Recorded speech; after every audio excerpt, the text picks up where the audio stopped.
Au début de ma foi, le Seigneur m'avait pris un jour dans le milieu. Et le premier mot que j'avais entendu sortir de lui, c'était « Va, prêche la repentance ». Je me trouvais devant un homme géant que je ne pouvais pas voir en entier, tellement qu'il était grand, mais je pouvais sentir ses émotions. J'ai vu ses larmes. Le Seigneur pleurait. Je n'ai pas vu ses yeux, mais j'ai vu ses larmes couler sur moi. Il m'a imposé les mains et il me disait « Va, prêche la repentance ». Le Seigneur est ému pour ce monde. Tout ce qui se passe dans la rue, quand vous voyez quelqu'un en train de faire des choses qui ne plaisent pas à Dieu, nous devons savoir que les larmes du Seigneur coulent à cause du péché de cette humanité. Même toi, je ne sais pas si tu vis aussi dans le péché. À quoi tu es attaché? Tu vis selon les rythmes de ce monde. Si tu ne marches pas droitement, si tu ne vis pas dans la sanctification, sache que tu es l'une des personnes qui amène les émotions du Seigneur au plus bas niveau, parce que le Seigneur pleure pour cette humanité. Non pas parce qu'il se souvient de ses douleurs, de ses souffrances, mais parce qu'il n'a destiné personne à l'enfer, parce qu'il sait de quoi l'enfer est fait et il veut tous nous épargner de cette souffrance éternelle. Voilà, aujourd'hui, le Seigneur frappe à la porte de ton cœur pour te dire « change de vie ». Il a une meilleure vie pour toi, ici sur terre et dans l'au-delà. Ici sur terre, tout ce que nous sommes en train de vivre là restera un jour derrière nous. La vraie vie, le bonheur absolu, les bonnes choses que tu cherches dans ce monde ici, il les a préparées pour nous dans son royaume. Eh bien, le Seigneur m'a dit, va prêcher la repentance et il veille que je ne puisse pas oublier ce message. Voilà pourquoi aujourd'hui dans cette émission de la résilience, j'ai voulu parler de ton cœur parce que la vraie résilience, la résilience parfaite, c'est que tu puisses être sauvé et que ton âme puisse vivre son éternité dans la félicité. Un jour, j'étais endormie. Le Seigneur m'a fait voir l'état de ce monde. Et vous voyez tout ce qui se passe dans ce monde aujourd'hui, ce sont des choses qui sont archivées dans mon esprit. Eh bien, je voyais le monde s'écouler de partout et qu'il n'y avait pas de paix, il y avait de malaise partout. Les gens du nord qui couraient au sud trouvaient le même problème au sud. Les gens du sud qui couraient à l'est, ils trouvaient le même problème à l'est. En fait, il n'y avait pas de sécurité. Le monde tout entier était envahi comme par une catastrophe naturelle généralisée.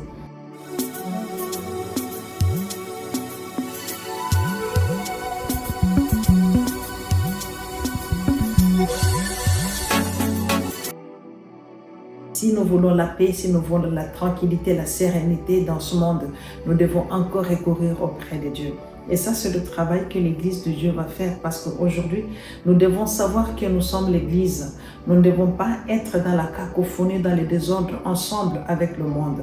Nous sommes les gens du sommet de la montagne, comme la Bible dit, que Jérusalem sera placée au-dessus de la montagne. Et les gens d'ici, toutes les personnes ici qui vivent dans l'obscurité, dans le désordre, dans la souffrance, ils auront les yeux tournés vers nous parce que c'est de nous que viendra la loi. C'est auprès de nous qu'il y aura la lumière parce que nous sommes dans l'obscurité totale dans ce monde ici. Et malheureusement que l'Église est aussi emportée par le même vent de la confusion. Mais je prie le Seigneur que les gens puissent se ressaisir et que chacun puisse prendre sa position selon la saison. Eh bien, quand on courait, on m'a demandé de m'arrêter. Je me suis arrêtée, j'ai obéi. Et j'ai tourné les yeux vers les cieux et j'étais vraiment figée parce que c'est la position qu'on m'avait exigée.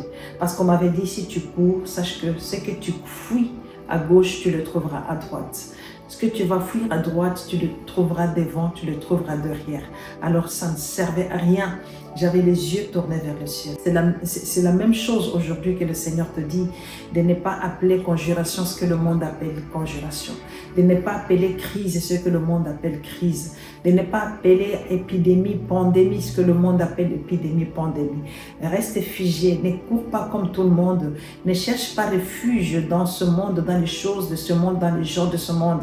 Parce que personne est nul et rien n'a le pouvoir de te sécuriser aujourd'hui, sinon que ta position que tu vas prendre par rapport à la foi en celui au maître de la nature et de l'univers, qui a la maîtrise de toutes choses et c'est de lui seul que sortira la solution pour toutes les situations que nous avons en ce moment sur terre.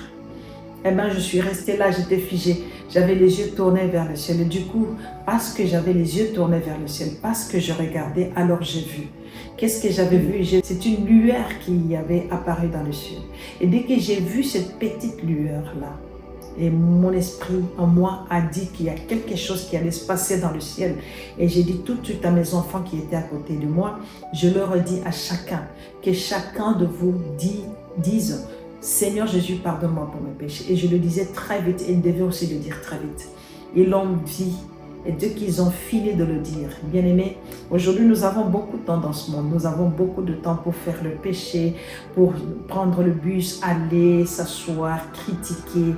Nous avons beaucoup de temps pour aller répondre à un rendez-vous, ouvrir la ceinture, descendre le pantalon, descendre la blouse, la robe. Nous avons beaucoup de temps.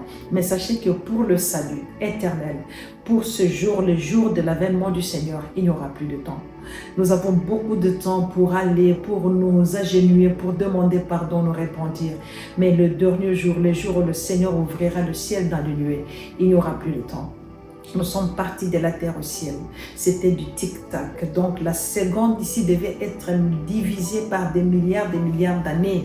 Donc il n'y a pas de temps. On ne peut pas définir le temps de ces événements. Ça sera très rapide.